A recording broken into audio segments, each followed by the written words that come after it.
जाडो खाने बाख्रा। एका देशको कुनै एउटा गाउँमा गट्टे नाम गरेको ठग बस्थ्यो।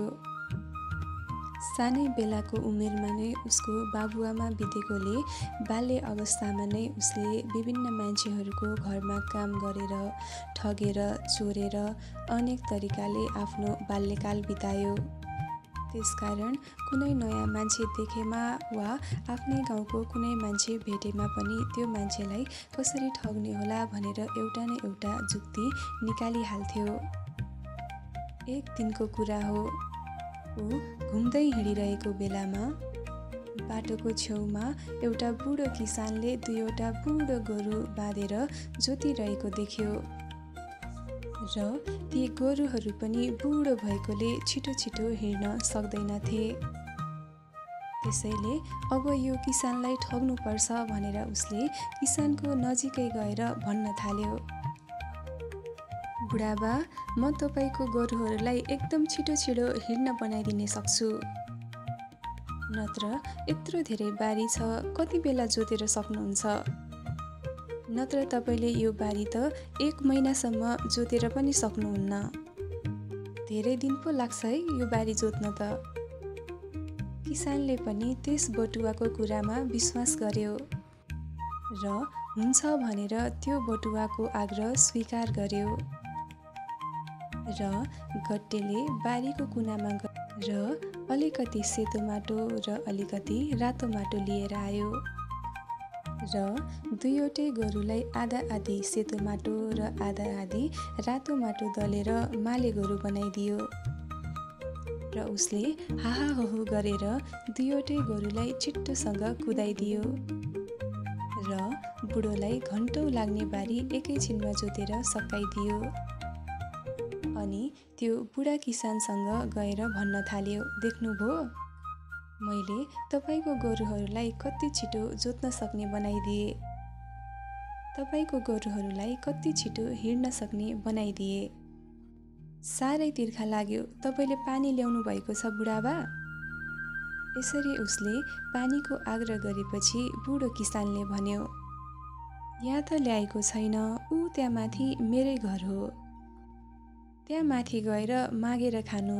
त्यो बुढो किसानले माथिको आफ्नो घर देखाइदियो र आफू चाहिँ बाँकी रहेको बारी जोत्न थाल्यो। गट्टेले पनि चलाखी गरेर बुढो किसानको घरमा पुगेर भन्न थाल्यो, बुढी आमै, हेर्नुहोस् त, बाले मसँग दुईवटै नयाँ गोरु किन्नुभयो, मलाई घरमा पसेर पैसा लिएर जा भन्नुभएको छ, खै त मलाई 60 रुपियाँ दिनुहोस् त। कहिले नदेखेको मान्छेले पैसा मागेको देखेर बुढीले अचम्म मान्दै भनिन्, नचिनेको मान्छेलाई मैले कसरी पैसा दिन्न भनेर भनिन्। उसले बुढी आमालाई विश्वास दिलाउनको लागि भन्यो, हेर्नुहोस् त, बारीमा दुईवटै नयाँ गोरुहरू छन् नि भनेर बारी जोत्दै गरेको बुढातर्फ उसले देखाइदियो। अनि गट्टेले बुढा किसानतिर फर्केर भन्यो, ओ बुढाबा, आमाले त दिनन् हो भनेर करायो। बुढाबाले पनि गट्टेको कुरा सुनेर बुढीले पानी दिएनछ भनेर ए बुढी देऊ देऊ भनेर करायो। अनि बुढीले बाकसको कुनामा राखेको पैसा झिकेर गट्टेलाई दिइन्। गट्टेले पनि उक्त पैसा आफ्नो कछाडमा गाँठो पारेर सरासर आफ्नो बाटो लाग्यो। बुढा किसानको घरबाट किसानलाई ठगेर हिँडेपछि अलिक पर अर्को गाउँमा पुगेपछि एउटा गोठालाले मज्जा मज्जाका बाख्राहरू चराइरहेको देख्यो र त्यस गोठालालाई फकाइ फुलाइ गरेर त्यहाँ भएका बाख्रामध्ये सबभन्दा राम्रो बाख्रा 10 रुपियाँमा किनेर त्यहाँबाट हिँड्यो। त्यहाँबाट हिँडेपछि अर्को गाउँसम्म पुग्ने बेलामा झमक्क साँझ परिसकेको थियो। अब कहाँ बस्ने होला, कसकोमा जाने होला भन्ने उसलाई बहुत चिन्ता परेको थियो।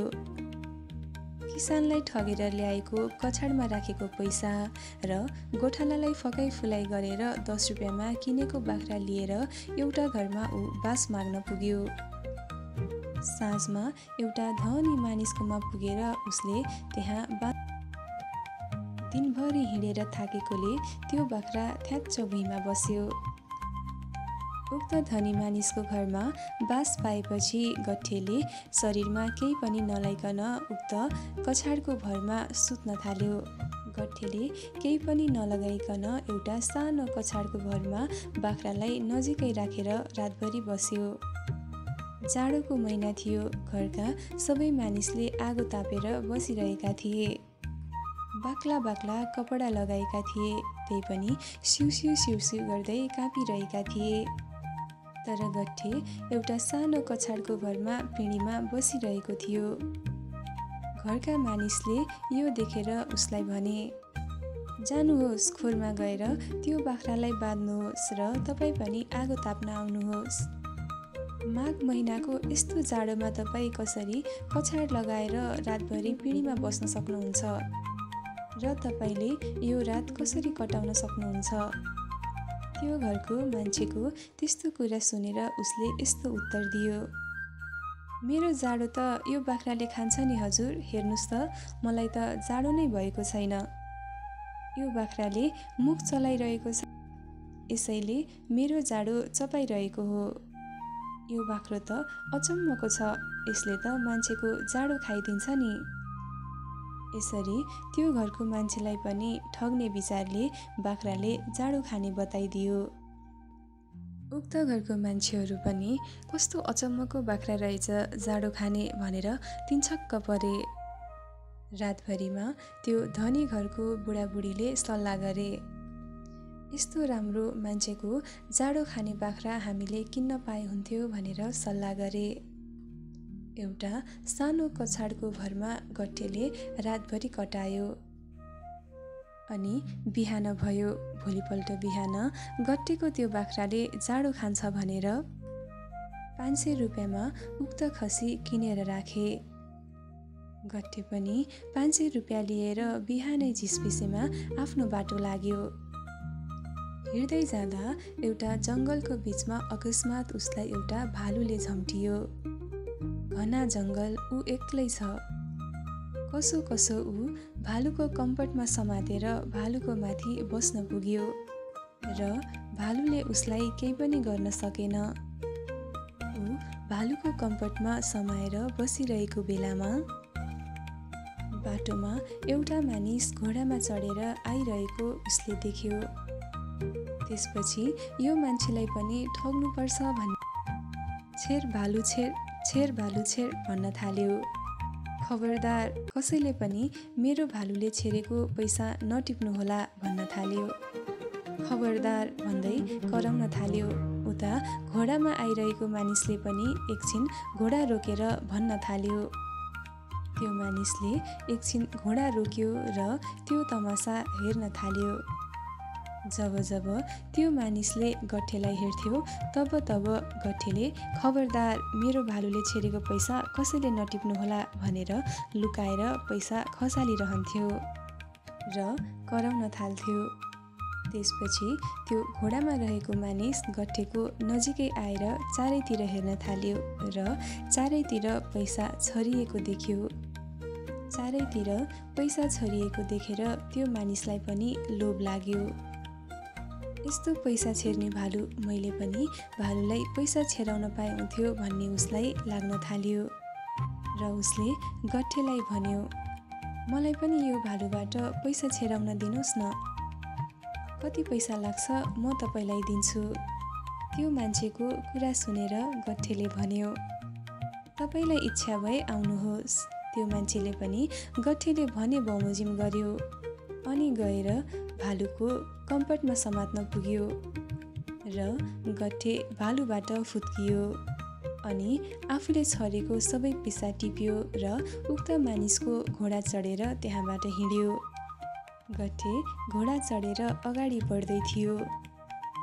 त्यसपछि ऊ एउटा नदीको किनारमा पुग्यो। ठुलो नदी, एउटी बुढी आमा र उसकी एउटा लक्का जवान छोरी खोला तर्न नसकेर कसैको सहयोग पाइन्छ कि भनेर कुरेर बसिरहेका थिए। ठ्याक्कै घोडामा सवार भएर गट्ठे उनीहरूको नजिकै पुग्यो। त्यसपछि ती बुढी आमैले आग्रह गर्दै भनिन्, हेर्नुहोस् न बाबु, यति ठुलो नदी छ, हामीले तर्न सकेनौँ। तपाईँले हामीलाई नदी तराइदिनुहोस् न। त्यसपछि ती बुढी आमैले आग्रह गरिसकेपछि गट्ठेले भन्यो, हुन्छ आमा, पहिला म तपाईँकी छोरीलाई खोला तारिदिन्छु, त्यसपछि म तपाईँलाई लिन आउँछु है। बुढी र छोरीले पनि हुन्छ हस् भने।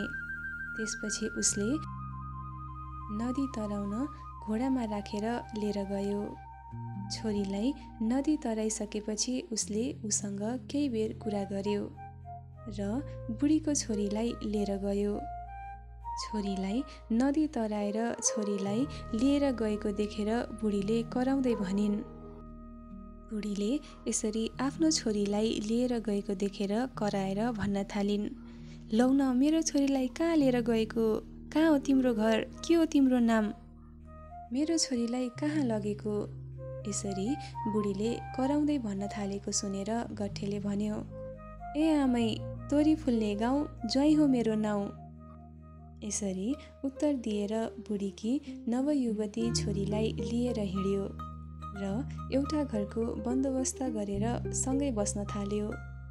र केही समयपछि गट्ठेले ठगेको बुढो किसान, जाडो बाख्राको मालिक, जाडो खाने बाख्रा किन्ने मान्छे र भालु छेराउने कम्पट पक्रेको मान्छे त्यही नदीको किनारमा आइपुगे। गट्ठेको पिछा गर्दै त्यही नदीको किनारमा आइपुगे। त्यो नदीको किनारमा एउटी बुढी आमैलाई देखेर उनीहरूले सोधे, बुढी आमा, किन पिर गरेर बस्नुभएको भनिन्। त्यसपछि बुढी आमैले भनिन्, हेर्नुहोस् न बाबु, मेरो छोरी त ज्वाइँले लग्यो। त्यसपछि उनीहरूले अचम्म मान्दै भने, ए बुढी आमै, छोरीलाई ज्वाइँले नलगे कसले लान्छ त? किन चिन्ता लिनुभएको? यति भनिसकेपछि बुढीले भनिन्, एउटा मान्छे घोडामा चढेर आएको थियो, उसले मलाई र छोछु नदीको किनार तारिदिन्छु भनेर पहिला छोरीलाई लिएर गयो। त्यसपछि तोरी फुल्ने गाउँ, ज्वाइँ हो मेरो नाउँ भनेर मेरो छोरीलाई लिएर गयो। यति भनेर ती बुढीले ती मान्छेहरूसँग आफ्नो कुरा राखिन्। बुढीको यति कुरा सुनेपछि ती मान्छेले सबै कुरा थाहा पाए। पक्कै पनि त्यही मान्छे हुनुपर्छ जसले हामीलाई ठगेको थियो। उसैले बुढी आमाकी नवयुवती छोरीलाई ठगेर लिएर गएछ भन्ने पत्ता अघि अघि बुढो किसान, गोठालो, जाडो खाने बाख्रा किन्ने मान्छे, भालुको कम्पट समात्ने मान्छे र बुढी आमा एउटा पुलिस लिएर गट्टेलाई खोज्दै खोज्दै उसको घरसम्म पुगे। गट्टेको घर पुग्दासम्म रात परिसकेको थियो। रातमा आएको पाहुनालाई सत्कार गर्नुपर्छ भनेर गट्टेले उनीहरूलाई सत्कार गरेर राख्यो। गट्टेले केही नबुझे झैँ गरेर सोध्यो, तपाईहरू यहाँ किन आउनुभएको हो? त्यसपछि उनीहरूले भने, हामी तिमीलाई पक्रन आएको।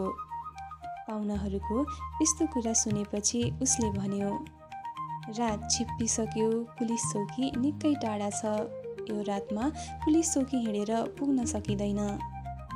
म तपाईहरूले जहाँ लानुहुन्छ त्यही जान तयार छु, तर आज होइन, भोलि बिहानै हिँडौँला। आज तपाईहरू मेरो घरमै आराम गरेर बस्नुहोस्। त्यसपछि सबैजना मिलेर हुन्छ भनेर मन्जुर गरेर त्यही बास बसे। तर उसले राति सुत्ने बेलामा एउटा शर्त राख्यो, तपाईहरू रातभरि मेरै घरमा त बास बस्नुहुन्छ, तर मेरो घरको वरपर कतै पनि दिसा पिसाब नगर्नुहोला, किनकि मेरो घरको वरपर देवताको बास छ। यहाँ बास बसे पनि यता वरपर चाहिँ दिसा पिसाब नगरिदिनुहोला। उनीहरूले पनि राति जानुभन्दा बेलुकाको खाना खाएर सुते।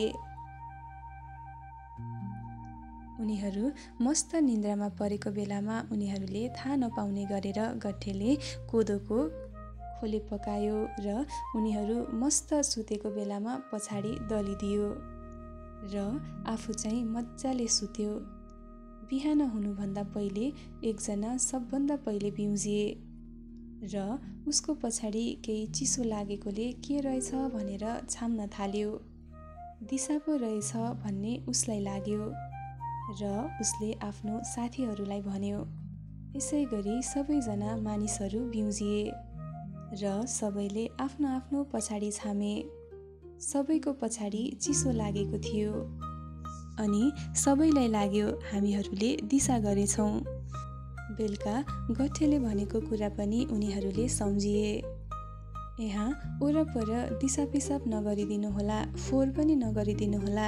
यहाँ देवी देवताको बास हुनाले अनिष्ट हुन्छ र मृत्यु पनि हुनसक्छ भन्ने कुरा उनीहरूले सम्झिए र गठे नउठ्दै अब यहाँ केही अनिष्ट हुनसक्छ, नराम्रो हुनसक्छ भनेर झिसमिसैमा उनीहरू त्यहाँबाट उठेर भागे। त्यसपछि यो ठगलाई अब राजाबाट कारवाही गराउनुपर्छ भनेर राजा कहाँ पुगे। राजाको दरबारमा उनीहरूले राजाको सामु बिन्ती बिसाए। महाराज, हामीले त्यस ठगलाई समात्न सकेनौँ। त्यस ठगले हामी सबैलाई ठगेको छ। तर पनि उसले अनेक बहानाबाजी गरेर हामीबाट भागिरहेको छ। हामीले उसलाई पकड्न सकेनौँ महाराज। उनीहरूको यो कुरा सुनेर महाराजले गठेलाई पकड्न सिपाहीहरू पठाए। सिपाहीहरूले गठेलाई पक्रेर तुरुन्त राजाको दरबारमा उपस्थित गराए।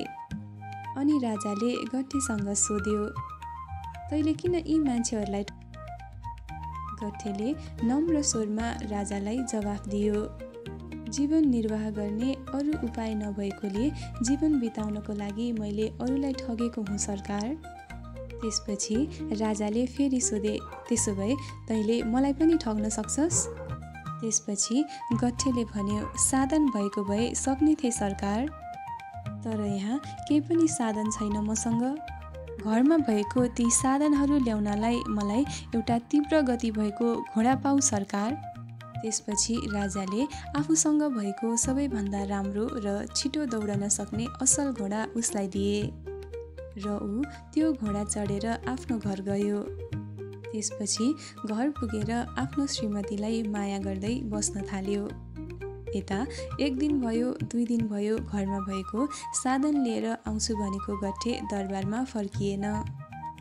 3 दिन भएपछि राजालाई हेक्का भयो, यसले मलाई पनि ठगेर गयो, मेरो घोडा पनि ठगेर गयो भन्ने ज्ञान भयो। चौथो दिनमा फेरि राजाले गठेलाई पकड्नलाई सिपाहीहरू गठेको घरमा पठाए। त्यसपछि सिपाहीहरूले गठेलाई पक्रेर दरबारमा ल्याएपछि राजाले स्याबास भने, स्याबास, मैले तिम्रो दिमागलाई माने। अब तिमी मेरो गुप्तचर संस्थाको नाइके भएर बस्नुपर्छ। यसरी दुनियाँलाई ठगेको ठग राजदरबारको गुप्तचरको नाइके भएर बस्ने भयो। ती ठगिएका बुढा किसान, बाख्रावाला मान्छे, जाडो खाने बाख्रा किनेको मालिक र भालुको कम्पटमा समात्ने मान्छे, ती सबैलाई राजा हर्जाना दिएर आफ्नो आफ्नो घर पठा र बुढीआमाले पनि उसलाई ज्वाइँको रूपमा स्वीकार गरिन्। गठेले पनि आफ्नी बुढीआमा सासूलाई दरबारमै राख्ने भयो र गठेले आफ्नो जीवन दरबारमै सुखसँग बिताउन थाल्यो।